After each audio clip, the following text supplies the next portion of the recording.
It has a great impact. Words have a great impact. Words and how they are used, because they form your images, your picture images sometimes. When you hear that tomorrow is going to be a gloomy day,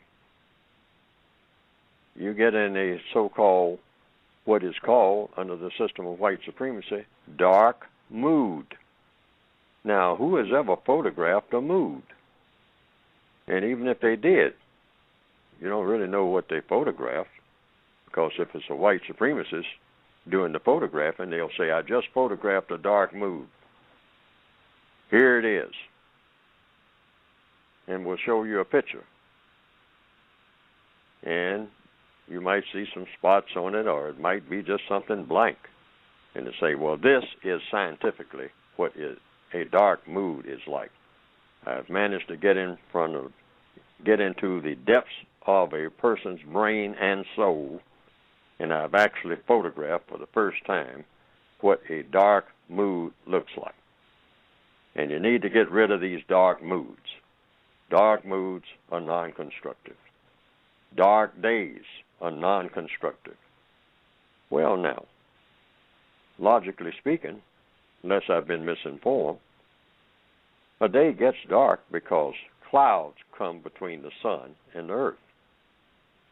That's the usual standard procedure. Now, the reason clouds do this, I understand, is so that the sun can shine on the clouds, and this causes some type of chemical reaction, I've been told, that causes the clouds then to become droplets, parts of the clouds, in what is sometimes called rain. Now, rain falls from the clouds onto dirt, and dirt is dark, most of it, and the dirt is enriched, you might say, by the water mixing with the dirt, and the dirt becomes muddy, and the mud helps to nourish crops that grow. Tomatoes, avocados, beans, rice, wheat. That dark dirt, and coming from what people on a gloomy day will call dark clouds, is helping to feed you. If you never have any of those so-called gloomy days, you're not going to eat. So you better wish for some when you don't see those clouds coming over. And so-called hide the sun. They're not hiding the sun. Sun isn't hiding. What would the sun be hiding from? What would the clouds be hiding from? There's no hiding going on here. But this is the language of the white supremacists. Sometimes they do it in what we call poems.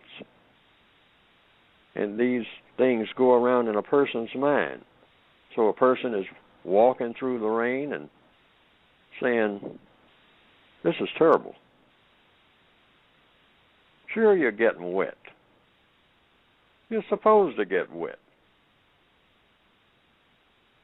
The crops are supposed to get wet. And they mix with that dark dirt. Down in the mud, they say.